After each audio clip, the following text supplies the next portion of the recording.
Hello everyone, I'm Electrifin, and today what is come to my mind after I learned about Naruto manga pilot, and how he was meant to be a nine-tailed offspring. So, for this what if, I will try to find a middle ground between the manga pilot and the canon history, by making Naruto into some sort of Biju-human hybrid? Now, let's start with the video. Naruto defeated everyone. Naruto becomes Hokage. The end. Okay, in all seriousness, I know this kind of scenario is quite easy to just make Naruto OP right from the beginning, since he is now technically a tail beast. But don't worry, I already come up with a way to avoid that. Though how I end in this state is something I haven't figured out. If you want to suggest or give ideas, feel free to do so. I'm a big one, but for now I will keep it kinda vague. Now, let's start with the story. A chaotic night in Konoha is slowly coming to an end as the tail beast who was breaking havoc through the villages seemingly meets his demise at the hand of the fourth Hokage. Hiruzen quickly arrives to the scene, just to see the dying couple alongside a small creature crying. His eye goes wide as he noticed the being resembled a tailless Kyuubi and quickly tries to kill it, but is quickly stopped by the dying Minato and Kushima, telling him to stop. This creature is their son. Hiruzen is in shock after hearing this, asking how this happened. Sadly, there is no time to explain. With their dying breath, they beg for Hiruzen to take care of Naruto, to raise him with love and compassion. Even if he looked like a baby Kyuubi, he's still a child who needs a loving family. Hiruzen looked down at the crying Naruto, clenching his fist as tears rolled down his face, telling them he will do his best to raise their son as his own. With a lack of shame, both Minato and Kushima, in an act of love, offered the last of their chakra to Naruto before exhaling their final breath. Years passed, and Hiruzen does his best to raise Naruto like a son, but the fact he reminds him so much to the Kyuubi makes it hard for him to not see him as a threat to the village. Often finding himself being harsher than usual whenever Naruto makes a mistake, having the constant fear that behind every mischievousness, prank, or even misunderstanding, there is a risk of Naruto ending as the same monster that nearly destroyed the village. Before I continue any further, I want to clarify, Naruto has a natural ability to transform and disguise himself, and whenever he is disguised, his power is suppressed, with his true form being at the moment a tailless Biju hybrid. At this point, everyone else thinks he's just a Jinchuriki. Back to the story, this harsher life starts to affect Naruto. He starts to become brattier and more aggressive, picking up fights on the street, and his prank become more mean-spirited and actually end hurting people. With each incident, Hiruzen grew more strict and harsher with Naruto. This only made the relationship grow more tense, with Naruto hating the old man. This drives him to go out and pick fights, some of them being with Sasuke, having this hate toward him, since he sees how everyone showered him with praise and love, while he only gets reviled by the village. Their fight is often the more vicious, especially if we consider they are only kids. More often than not, they have been separated by the adults.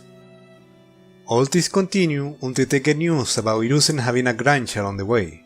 Soon, he wasn't spending as much time with Naruto, letting many of his pranks and misbehaviors slide, as he was more focused preparing things for his grandson. Naruto at first was happy he now has less supervision, and could get away with more things. But slowly, the happiness turned into sorrow, and he started to feel the weight of solitude grow on him, slowly starting to miss Hiruzen scolding him. He tried to regain his attention with more prank and such. It only worked for a bit. Before he was left on his own was more. The loneliness slowly suffocated him, making him grow more desperate and resentful. This reached a peak after Konohamori was born and all the family's focusing attention on the newborn. The solitude then became too much to bear, He looked at Konohamaru with envy. It's all his fault. If he wasn't around, Hiruzen would pay attention to him. Yes, it was harsh and blunt to him, but that was far better than being alone and ignored. His immature mind then come with a plan. If Konohamaru wasn't around, he wouldn't be alone anymore. All he had to do is take the baby somewhere else, and things would be just like before. After a few days, Naruto put his plan into motion. When everyone is sleeping, he sneaks into the baby room, taking the still sleeping Konohamaru with him before rushing out of the home. Looking for a place to leave the baby, he quickly starts to think where he can leave him. Slowly going further and further away from Hiruzen's household and eventually the village, he started to grow desperate as the weight of his actions started to become clearer. He just kidnapped the Hokage grandson. He started growing desperate, crying, telling to himself all he wanted is for things to go back the way it was before. The tired Naruto finally sits down under a tree, crying as his little mind doesn't know what to do. He looks at Konohamaru and he begins to snarl at him as his human disguise drops, telling him it's all his fault. If he hasn't arrived, it would have been much better. Hiruzen wouldn't ignore him. He wouldn't be alone. He wouldn't feel so abandoned. All the anger he was feeling started to be replaced by a great sorrow, and he cried and sobbed uncontrollably. Konohamaru would slowly wake up and stare at this fluffy creature rather confused. Being a baby, he doesn't really understand what is happening, but is amused by the look of Naruto. He reached out and touched Naruto's fluffy face before giggling as he brushes and feels his fur. Naruto flinched for a moment before staring at Konohamaru's face. There is no hate or fear, only happiness and an innocent curiosity.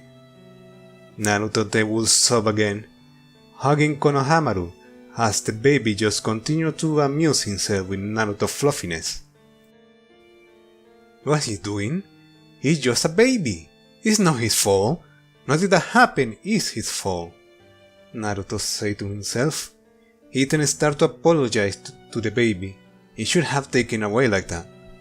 But Konohamaru just pulled one of Naruto's fox ears and giggles. Naruto flinched, but then he just chuckled, telling he might have deserved that one. Back at the Hokage household, Hiruzen and the family have not only wake up, but they were also gearing up to go out and search for both the baby and Naruto, believing some enemy ninja have kidnapped both. But the son of someone bursting through the door gets them under guard. They quickly drop it as they see Naruto holding Konohamaru on his fluffy arm, crying his heart out, and he starts to say over and over again how sorry he is.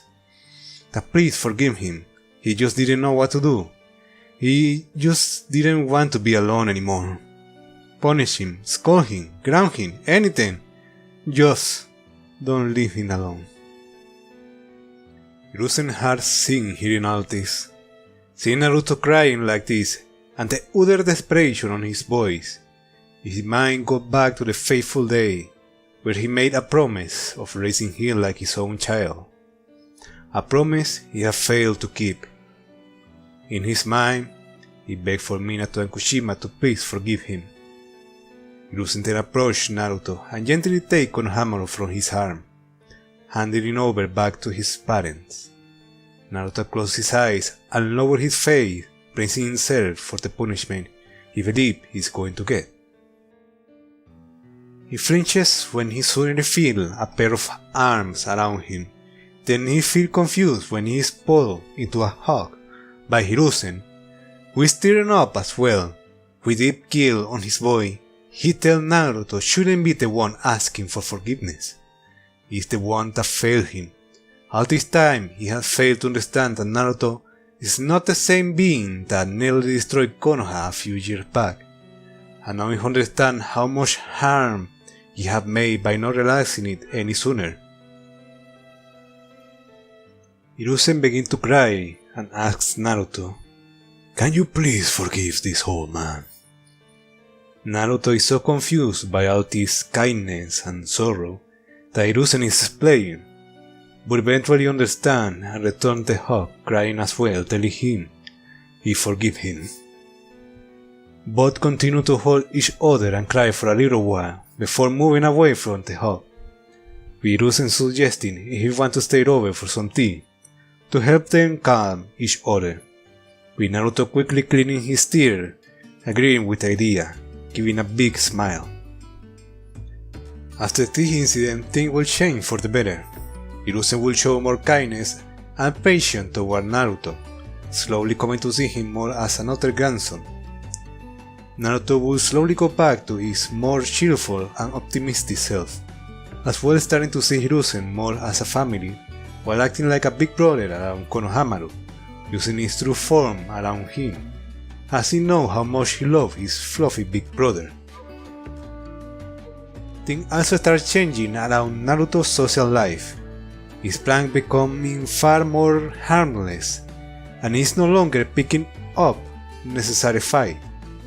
Yet his good nature did push him to intervene whenever he sees someone being bullied, but unlike Kanon, instead of trying to fight the bully, he will use his shape-shifting ability to scare them. This led him to meet Hinata, who is still shy around Naruto. He also met Shoji after he saved him from some bullies who were picking on him, becoming friends with him, and to an extension becoming friends with Shikamaru as well, with them sharing food and sometimes going into some misadventure, especially when involved getting some free snack or just straight up chilling. They will notice how Hinata just seemed to follow them around, staring at Naruto. When they ask him about that, he answered as oblivious as ever, that he doesn't know, she just seemed a bit weird, with Shikamaru being the voice of reason telling him that she's just shy. This became quite a shocking revelation for Naruto. All this time he has been avoiding her because he just thought she was weird. Driven by guilt, Naruto then started going after Hinata in order to apologize, having quite the obvious result. The somehow comical chase goes on for a while as Naruto pursues a flustered little Hinata as he screams how sorry he is for considering her weird. Eventually Hinata, in a blind panic, activates her Byakugan, landing a good gentle fist on Naruto by accident, not only knocking the wind out of him, but also knocking his human disguise. This shocked Hinata, who quickly tried to help him, so they can hide before someone could see him like this. Once out of everyone's view, Naruto apologized for scaring her like that. Noticing the odd look on Hinata, he then asked, "What's wrong? Is there something on his face?" And he touched his own face, he realized what's wrong, and panicked, begging at Hinata that please don't scream. Hinata continued to look at Naruto with that odd look, not of fear or disgust, more like confusion, like she doesn't understand what she's seeing. She started asking if this is some sort of Kekkei Genkai. Remember, at this time they are just little kids, so it makes sense they had a hard time understanding this. Naruto says he is not sure. Some people say he is the same fox monster that attacked the village. Others call him Jinchuriki. All he knows is that he doesn't want to hurt anyone. He is not a monster.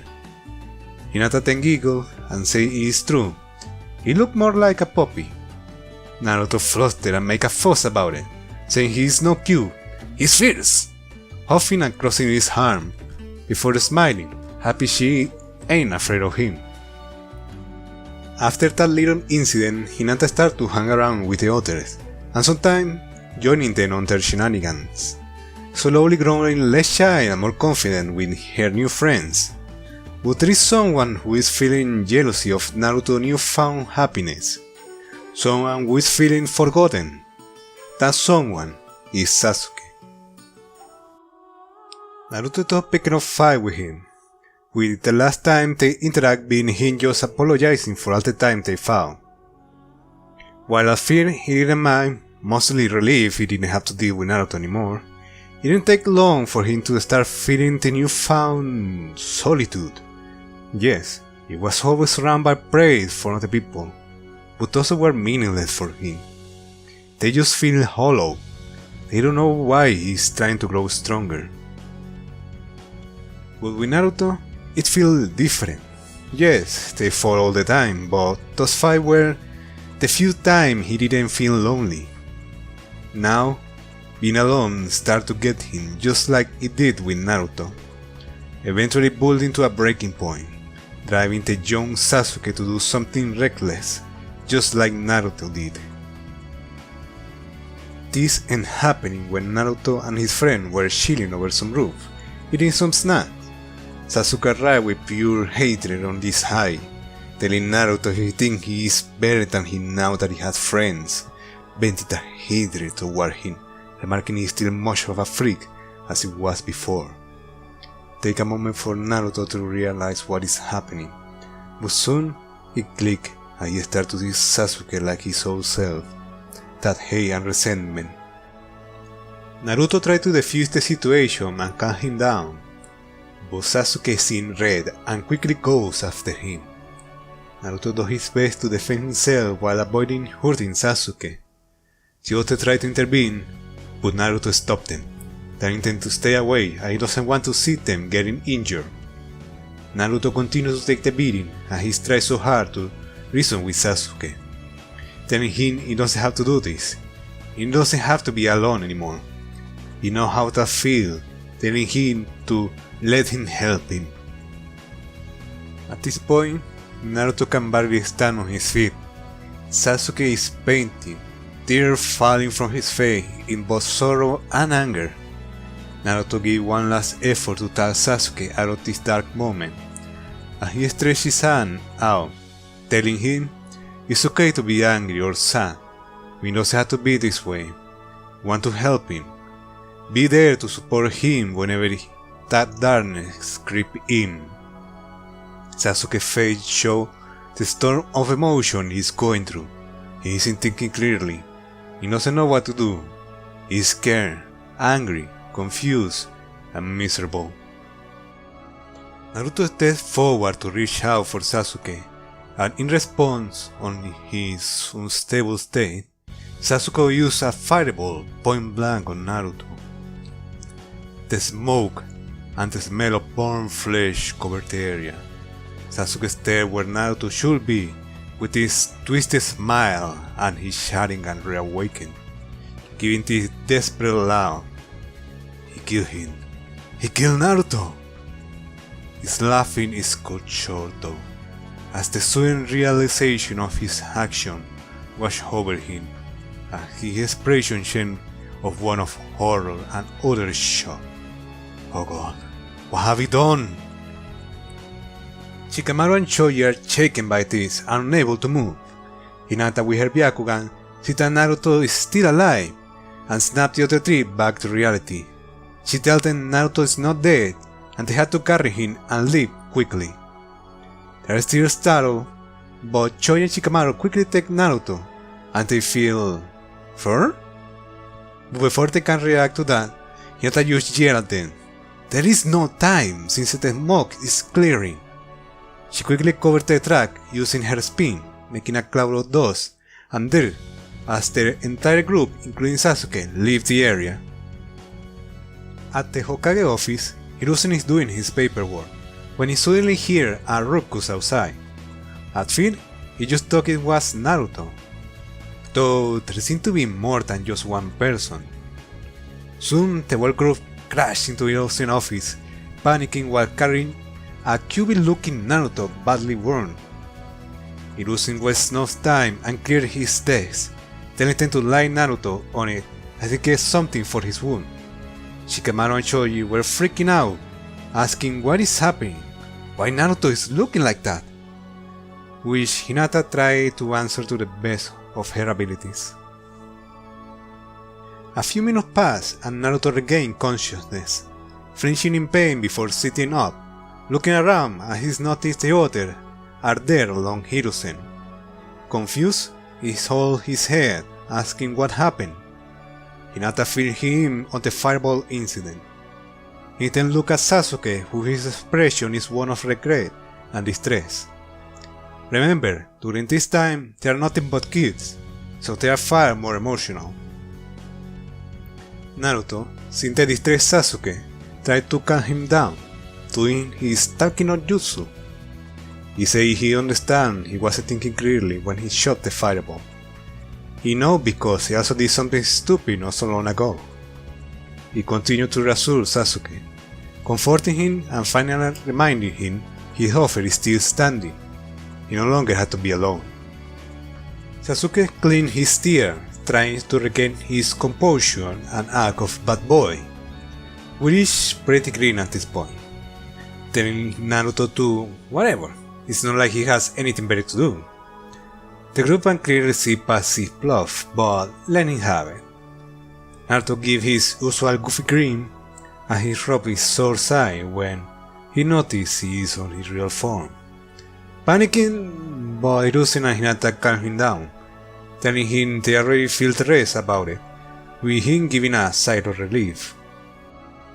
And so, time move on, with Naruto and Sasuke starting to grow closer, sharing mutual respect with one another as his rivalry become more friendly, with Naruto continue to fight him from time to time in sparring matches, as well to train together whenever they can. Hinata also developed some form of rivalry with Sasuke, kinda like Sharingan vs Byakugan rivalry, often helping each other to get used to using their Kekkei Genkai. Even Choji get inspired to improve himself, while Shikamaru is still Shikamaru. But all their misadventure and shenanigan does help improve his quick thinking. Overall, their childhood seemed happier and less bleak, even in Sasuke still having his goal on getting revenge against his brother, knowing it won't be easy since for a moment he knew what it feels like to take a life.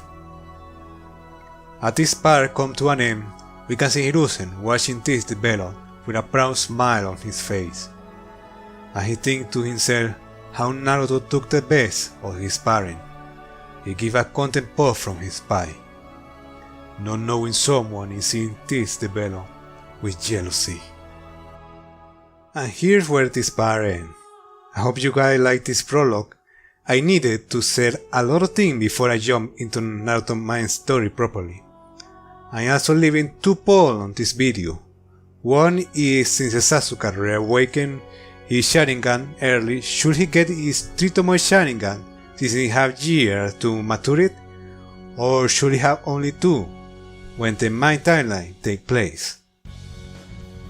The other poll is, should Naruto develop a full tail, since each tail he grew it shows how much of his Biju power had grown and matured, with one tail making his true form proportional to his one tail clock, while no tail being proportional to just using red chakra, or a third option being his tail not fully developed yet, kinda in between these two.